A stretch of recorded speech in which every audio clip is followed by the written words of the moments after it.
పండగలైనా పెళ్లిలైనా వస్త్రాలకు వేదిక ఒకటే, అదే ఎస్ఆర్ షాపింగ్ మాల్. ఫ్యామిలీ అంతటికి అన్లిమిటెడ్ ఆఫర్స్. నమస్తే, నేను Keshav. Welcome to Suman TV. Telugu cinema పరిశ్రమ పెద్దలతో సీఎం రేవంత్ రెడ్డి భేటీ సారాంశం ఏంటి?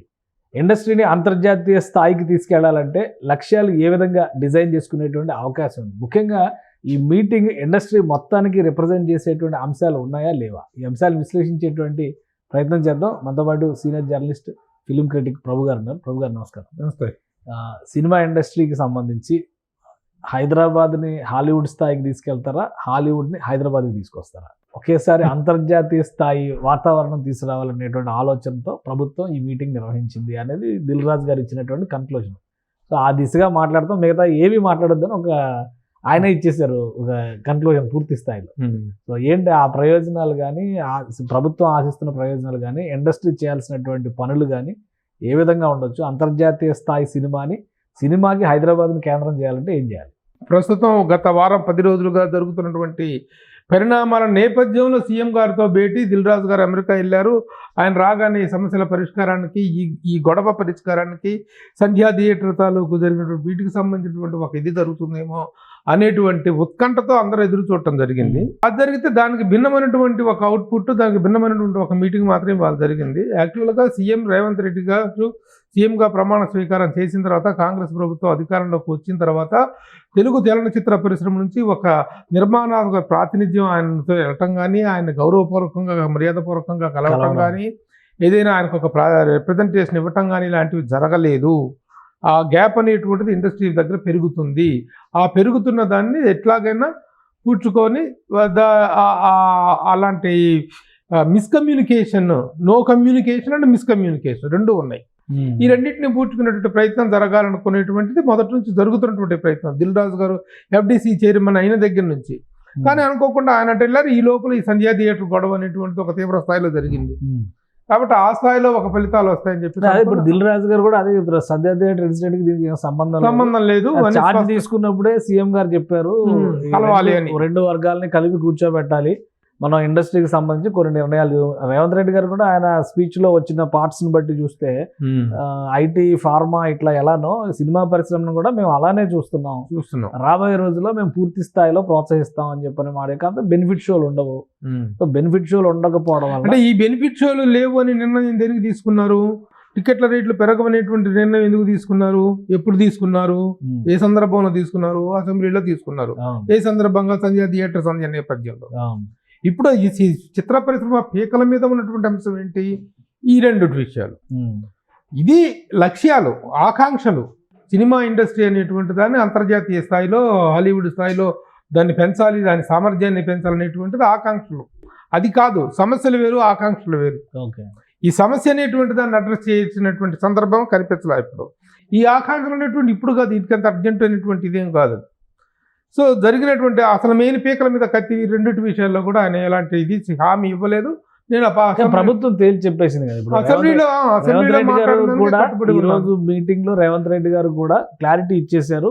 అది మినహా మీరు మిగతా విషయాలన్నీ మాట్లాడుకోవడం గురించి ఆయన మేము ఏమి ఇవ్వమో ఆయన స్పష్టం చేశారు. మీరేం చెయ్యాలో అంతకంటే అది కూడా ఆయనే చెప్పారు. అది అంత స్పష్టంగా చెప్పారు. కాబట్టి ఇది చిత్ర పరిశ్రమకు మీద పెద్ద వరాల జల్లు కురిపించడం కోసమో, చిత్ర పరిశ్రమ సంక్షేమం కోసమో, లేకపోతే చిత్ర పరిశ్రమకు అర్జెంటుగా కావాల్సిన పనుల కోసమో జరిగినటువంటి మీటింగ్ కాదు. వాటి తాలూకు ఉత్తమ ఫలితాలు, బెస్ట్ రిజల్ట్స్ అయితే రాలేదు. ఎలాంటి బెనిఫిట్స్ ఇండస్ట్రీకి ప్రకటించబడలేదు. కానీ మీటింగ్ కి ఇండస్ట్రీ నుంచి హోల్సమ్ రిప్రజెంటేషన్, అందరి సమాన ప్రాతినిధ్యం కాకపోయినా అందరి ప్రాతినిధ్యం అనేది ఇండస్ట్రీ నుంచి జరిగిందా? అసలు పెద్ద వాళ్ళు అనుకున్న వాళ్ళు మిస్ అయినట్టుగా అనిపిస్తుంది. చిరంజీవి, బాలకృష్ణ లేకుండా హీరోలు అంటే మరి వాళ్ళు రావాలి కదా. 4 స్తంభాలు అని చెప్పారు కదా, 2 స్తంభాలే అక్కడ ఉన్నాయి. 2 స్తంభాలు ఉంటే ఏ బిల్డింగ్ కూడా నిలవదు. 4 స్తంభాలు ఉండాల్సింది. ఈ 2 స్తంభాలు మిస్సింగ్. ఏంటి ఇది ఒకవైపు. ఇంకోవైపు చిన్న నిర్మాతలకి ఆహ్వానం లేదు, సీనియర్ మోస్ట్ పర్సన్స్ కి ఆహ్వానం లేదు, ఇట్లాంటివి కూడా వస్తున్నాయి. అసలు 36 మందిలో ఒక్క మహిళ కూడా లేదా, ఇండస్ట్రీలో రిప్రజెంటేషన్ ఇవ్వలేదు అనేటువంటి అంశం కూడా సోషల్ మీడియాలో ట్రోల్ అవుతుంది. సో ఇది అందరి ప్రాతినిధ్యం ఉన్నటువంటి సమావేశంగా చూడొచ్చా, లేదు ఇందులో ఏమన్నా భిన్నమైన కోణం ఉందా? ప్రాతినిధ్య లోపం అనేటువంటిది ప్రాతినిధ్యంలో అందరి పార్టిసిపేషన్ లేకపోవడం కనిపిస్తుంది. దానికి ఎందుకు అనుకుంటే ఇంతమందితోనే చేద్దాం అనేటువంటి ఒక who are available, whoever is available అనేటువంటి తీసుకున్నారు. కొంతమంది చిన్న నిర్మాతలు తమ ఆక్రోశాన్ని కూడా వ్యక్తం చేస్తున్నటువంటి మాట వాస్తవం. ఇప్పుడు చిన్న నిర్మాతలు అంటే సంవత్సరానికి 200 సినిమాలు వస్తుంటే 200 సినిమాల్లో 175 సినిమాలు చిన్న నిర్మాతలు అయ్యాయి, 160 సినిమాలు చిన్న నిర్మాతలు అయ్యాయి. ఆ నిర్మాతల రిప్రజెంటేషన్ కూడా ఉండేలాగా ప్రయత్నిస్తుంటే బాగుండేది. మరి అది ఎందుకు జరగలేదు? షార్ట్ నోటీస్ కావటం వల్ల జరగలేదు. వీళ్ళేమో వివక్ష కారణంగానే పిలవట్లేదు. ఈవెన్ ఒక తమ్మారెడ్డి భరద్వాజ లాంటి స్థాయి వ్యక్తికి కూడాను ఆహ్వానం లేదంట. ఎందుకు మీరు కనిపించలేదు ఏంటో అని అడిగితే నన్ను ఎవరు పిలవలేదనేటువంటి విషయాన్ని ఆయన స్పష్టంగా చెప్పారు. సరే, జరుగుతున్న విషయంలో సంధ్యా థియేటర్ నేపథ్యంలో జరిగిన విషయాల మీద తమ్మారెడ్డి భరద్వాజ గారు గత కొంతకాలంగా కొన్ని వ్యతిరేకమైనటువంటి వ్యాఖ్యానాలు చేస్తున్నారు. ప్రభుత్వానికి అనుకూలమైన వ్యాఖ్యానాలు, ప్రభుత్వ అనుకూలం కదా. అల్లు అర్జున్కి వ్యతిరేకంగా మాట్లాడి ఉండొచ్చు ఆయన, ప్రభుత్వం వైపే మాట్లాడాడు. మరి ఎందుకు పిలవలేదు? నాకైతే ఆహ్వానం రాలేదని చెప్పేసి అన్నారు. సరే, ఎవరు వచ్చారు ఎవరు రాలేదని పక్కన పెట్టినట్టయితే ఈయన ఇండస్ట్రీ నుంచి ఏమేం కావాలి, ఇండస్ట్రీ ఏమేం చేయాలి, ముందు మీరు అడిగేదానికంటే ముందు మీ బాధ్యతలు ఏంటో, ఎవరు వచ్చారు ఎవరు రాలేదనేది పక్కన పెట్టేసినా గానీ ఆ ఇద్దరిని మాత్రం పక్కన పెట్టేలేంగా. చిరంజీవి గారు, బాలకృష్ణ గారిని పక్కన పెట్టేది, అది కూడా క్లారిటీ ఉండాలి. ఎందుకు రాలేదు అసలు, ఎందుకు రాలేదు, ఆహ్వానం లేదా వాళ్ళకి, ఎందుకు రాలేదు అనేటువంటి దానికి దిల్ రాజు గారి దగ్గర నుంచి రావాలి. నిజంగా ఒక ఇది రావాలి బాలకృష్ణ గారి దగ్గర నుంచి, కానీ వీళ్ళ దగ్గర నుంచి రావాలి. దాన్ని మిగతా వాళ్ళు చాలా మంది మాట్లాడినట్టుగా బాధ్యత లేకుండా మనం మాట్లాడలేము. ఎందుకు రాలేదనేట్టు దానికి సమాచారం సేకరించుకొని చేయాలి తప్ప దిల్లా ఏదో మనసులో పెట్టుకొని రాలేదా, రేవంత్ రెడ్డి గారు అంటే ఆయనకి ఇష్టం లేక రాలేదా, లేకపోతే ఈ నిర్ణయాల పట్ల ఆయనకి అయిష్టత వల్ల రాలేదా అనేటువంటివి మనం బేస్లెస్ ఇది చేయకూడదు. అది కారణాలు ఏంటనేటువంటి త్వరలో బయటపడతాయి. ఎందుకు బాలకృష్ణ గారు రాలేదు, ఎందుకు చిరంజీవి గారు రాలేదు, ఎందుకు మిగతా ఇంకొంతమంది పెద్దలు ఇండస్ట్రీలో ప్రముఖంగా ఇప్పుడు ఈ రోజున పెద్దలు అంటే ఆశేషగిరిరావు గారు ఉన్నారు, ఆయన రాలేదు. సమాచార లోపమా లేకపోతే షార్ట్ నోటీసా? కేఎస్ రామారావు గారు ఉన్నారు, ఆయన రాలేదు. ఎందుకు రాలేదు? ఆయన ఒక ప్రముఖ నిర్మాత, FNCC. ఇలా కొంతమంది పెద్దలు ఉన్నారు. మొన్న ఏదో ఏపీలో కూడా అపాయింట్మెంట్ అడిగారు, కొంతమంది రాలేదు. ఎందుకు రాలేదు అనేటువంటిది మనం తీసుకోవాల్సినటువంటి ఇది ఉంది. వాళ్ళ పార్టిసిపేషన్ కూడా ఉంటే it would have been comprehensive representation అయి ఉండేది అనేటువంటి. ఇంకో దఫా మీటింగ్ జరగొచ్చా? ఇంకొక సెట్ ఆఫ్ మీటింగ్స్ కమిటీ వేస్తారా? ఇంకా కమిటీ వేసేస్తే కాదు, ఇంకొక దఫా మీటింగ్ అంటే సీఎం గారి స్థాయిలో ఏం జరగదు. FDC స్థాయిలోనూ సినిమాటోగ్రఫీ మినిస్టర్ కోమటిరెడ్డి వెంకటరెడ్డి గారి స్థాయిలో ఇక దిల్ రాజు గారు రెగ్యులర్గా ఆఫీస్ అటెండ్ అవుతారు. ఆయన బాధ్యతలు స్వీకరించారు కాబట్టి ఆ బాధ్యతలలో భాగంగా ఇక రోజువారీ మీటింగ్లు, రోజువారీ సమీక్షలు అనేటువంటి జరిగే అవకాశం అయితే ఉంది. కమిటీ మొత్తానికి ఏసీ చెప్పినటువంటి ఇదే చెప్పారు. నోలో పెద్ద నో ఏంటంటే no benefit shows and no ticket rates. ఈ రెండు పెద్ద గొడ్డలి పెట్లు సినిమా ఇండస్ట్రీకి ప్రస్తుత పరిస్థితుల్లో. బెనిఫిట్ షోల విషయంలో అయినా కొంత పర్వాలేదు, ఓకే, ఉంటే లేకపోతే లేదు. టికెట్ రేట్ల పెంపు లేదు అనేటువంటిది మాత్రం అది సాధించుకోలేకపోతే మాత్రం ప్రస్తుతం ఉన్నటువంటి పెద్ద సినిమాలు, ముఖ్యంగా సంక్రాంతి సినిమాల్లో చాలా గొడ్డలి పెట్టు. దానికి కారణం ఎక్కడి నుంచి జరిగిందో, ఏ నేపథ్యంలో వాళ్ళ నిర్ణయం తీసుకోవడం జరిగిందో మనందరికీ తెలిసింది. ఈ సంధ్యా థియేటర్ సంఘటన నేపథ్యంలో జరిగింది. అది సినిమా ఇండస్ట్రీకి, ముఖ్యంగా పెద్ద సినిమాలకు పెద్ద గొడ్డలు పెట్టు. ఆ నష్టం జరగటం ఒక వైపు అయితే, ఇంకోటి మీరు ముందు ఏం చేయాలో చేయండి అయ్యా అని చెప్పేసి ఒక లిస్ట్ ఆఫ్ ఇదితో ఇది ఆయన ఇచ్చివ్వటం జరిగింది. ఇప్పుడు మీ ఇండస్ట్రీతోనే ఉంది, state government is with the industry, Telangana government is with the industry అని స్పష్టం చేశారు. ఆయన ట్విట్టర్లో కూడా పెట్టారు సీఎం గారు. తర్వాత వచ్చేసి శాంతి భద్రత విషయంలో రాజీ పడే ప్రసక్తి లేదు. థియేటర్ల దగ్గర భద్రత విషయంలో నిర్మాతలది, దర్శకులది, వాళ్ళదే, సినిమా వాళ్ళదే బాధ్యత అన్నారు. అలాగే సామాజిక బాధ్యతతో వ్యవహరించాలి.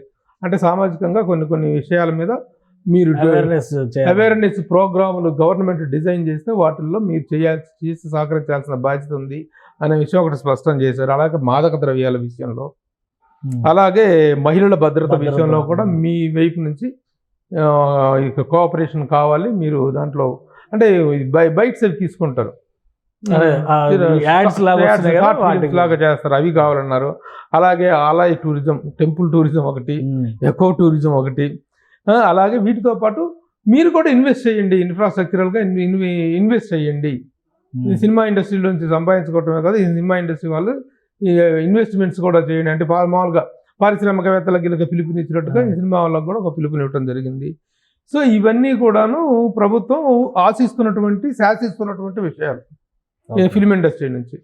దీన్ని కొంతమంది తీసుకునే యాంగిల్లో పాజిటివ్గా తీసుకోవచ్చు, కొంతమంది తీసుకెళ్ళిపోయి పరువు తీసి నిలబెట్టారు, ఇండస్ట్రీ పరువు తీసి నిలబెట్టారని చెప్పి తమ్మారెడ్డి భరద్వాజ గారు స్వచ్ఛంగా డైరెక్ట్గా ఆయన అంటే ఎవరు నిలబెట్టారు, పరువు తీసి నిలబెట్టింది ఎవరు, గవర్నమెంటా లేదా వీళ్ళే సినిమా వాళ్ళు ఎందుకు మాటికి వెళ్ళిపోయి ప్రభుత్వాల ముందు చేతులు కట్టుకునేటువంటి దౌర్భాగ్య పరిస్థితి ఎందుకు వస్తుందని చెప్పేసి ఆయన తమ్మారెడ్డి భరద్వాజ కూడా తక్కువ వ్యక్తి ఏం కాదు. ఆయన ఇండస్ట్రీలో చాలా దర్శకుల సంఘానికి అధ్యక్షుడిగా చేశాడు, ఫిలిం డెవలప్మెంట్ కార్పొరేషన్ చేశారు, మెంబర్గా చేశారు, ఫిలిం ఫెడరేషన్ అధ్యక్షుడిగా చేశారు, సీనియర్ మోస్ట్ దర్శక నిర్మాత.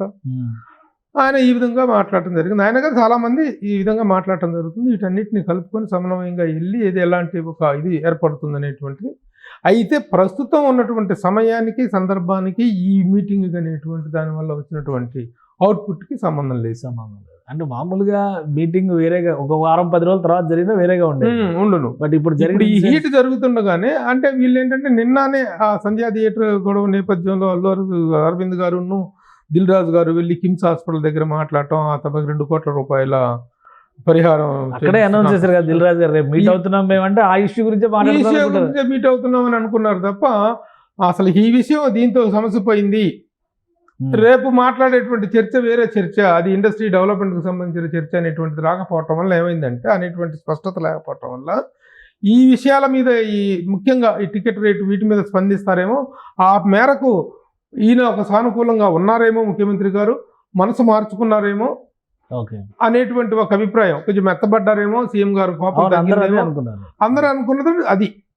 ఆ విషయం ఇంకొంచెం కఠిన వైఖరిని చేయటం కాకుండా ఇవ్వటం సంగతి పక్కన పెట్టి మీరు ఏం చేయాలో ముందు చేయండి అనేటువంటి ఆదేశాన్ని సుస్పష్టంగా చాలా కఠినంగానే చెప్పారు. సో ఇప్పుడు ఈ పరిస్థితి వచ్చే 10 రోజుల్లో ఏమన్నా మారే అవకాశం ఉంటుందా, లేదంటే సంక్రాంతి సినిమాలు ఇక ఈ అంశాలకి, ఈ కండిషన్స్కి ప్రిపేర్ అయిపోయి ముందుకు వెళ్ళిపోవాలా? మెల్లిగా టేక్ ఎ బ్రేక్ బ్రీత్ రెండు తీసుకోవాలి. ఒక బ్రేక్ తీసుకోవాలి, ఒక బ్రీత్ తీసుకోవాలి. తీసుకున్న తర్వాత ఎందుకంటే చాలా కోట్ల రూపాయల పెట్టుబడితో పెద్ద సినిమాలు వస్తున్నాయి. ప్రతిసారి ఒక టికెట్ రేట్లు పెంచుకునే బెనిఫిట్స్ లేకపోయినా టికెట్ రేట్లు పెంచుకునే పరంగా ఏమైనా కొంచెం సీఎం గారు మెత్తబడతారేమో. ఎందుకంటే ఈయన దగ్గర నుంచి వచ్చే నిర్ణయాన్ని బట్టే రేపు ఆంధ్రప్రదేశ్లో కూడా నిర్ణయం తీసుకోవడం జరుగుతుంది. ఆంధ్రప్రదేశ్ ప్రభుత్వం కూడా లేదనుకుంటే ఈయన టికెట్ రేట్లు పెంచడానికి వీలు లేదు అన్నారంటే అక్కడ టికెట్ రేట్లు పెంచడానికి వాళ్ళు సానుకూలంగా ఉన్నట్లయితే ఆ ఎకనామిక్స్ అనేటువంటి మొత్తం తల్లకిందులు అయ్యేటువంటి అవకాశం ఉంది. సో కోర్టులో కేసులు కూడా పడతాయి. అక్కడ కేసులు పట్టడం కాదు, ముందు సినిమాల తాలూకు రెవెన్యూలో తల్లకిందులు అనేటువంటి రిజల్ట్స్ వస్తాయి. ఇక్కడేమో అక్కడ రేట్లు పెంచుకోవడం, దీనివల్ల అక్కడ పెంచలేని పరిస్థితి, అక్కడ పెంచరు, ఎవరు అవకాశం ఇవ్వరు, అక్కడ చాలా తేడా వస్తుంది. కాబట్టి ఇది మామూలు విషయం కాదు. కాబట్టి ఆనాటికి కొంత సానుకూలం కావచ్చు.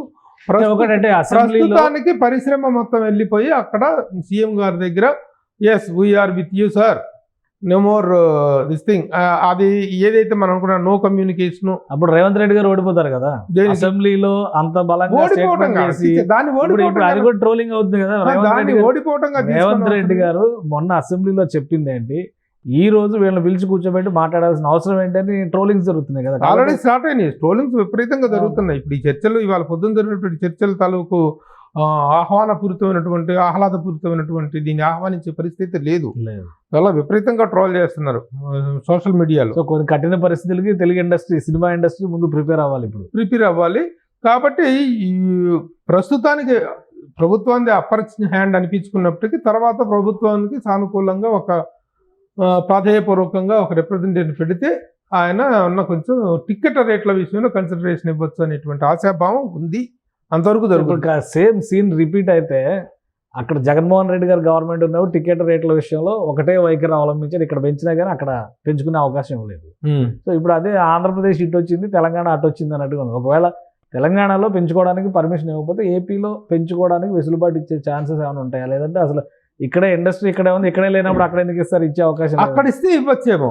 అక్కడ ఇస్తే ఏమవుతుందంటే సినిమా రెవెన్యూస్లో చాలా తేడా వస్తుంది, డిస్ట్రిబ్యూషన్లో చాలా తేడా వస్తుంది, థియేటర్ రెంటల్స్లో తేడా వస్తుంది, అన్ని ప్రతి విషయంలో కూడా తేడా వస్తుంది, బిజినెస్లో తేడా వస్తుంది. కాబట్టి అది చాలా ప్రమాదకరమైన సిచ్యువేషన్. కాబట్టి 2 చోట్ల పెరగాలి, లేదా 2 చోట్ల పెంచరు.